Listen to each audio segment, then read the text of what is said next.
Έλεγε ο Παπατήχων ο Ρώσος ότι είδα, λέει, τον παράδεισο και την κόλαση. Η κόλαση είναι γεμάτη Αγίους, αλλά Αγίους υπερηφάνους, και ο παράδεισος γεμάτος αμαρτωλούς, αλλά αμαρτωλούς ταπεινούς. Αυτό το πράγμα είναι σημαντικό, ότι η κόλαση είναι γεμάτη Αγίους υπερηφάνους, ανθρώπους που κάνουν καλά έργα αλλά ποτέ δεν μετανόησαν, γιατί πάντα ήταν καλοί άνθρωποι, ποτέ δεν υποπτεύθηκαν ότι κάτι λείπει.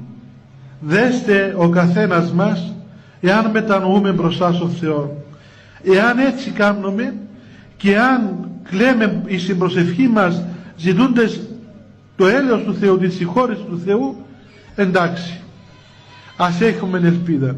Αλλά όμως εάν ουδέποτε πονέσαμε και δεν κλαίμε και δεν θρηνούμε, τότε σημαίνει ότι κάτι υπάρχει το οποίο δυστυχώς βαραίνει την ψυχή μας και δεν την αφήνει να λειτουργήσει σωστά.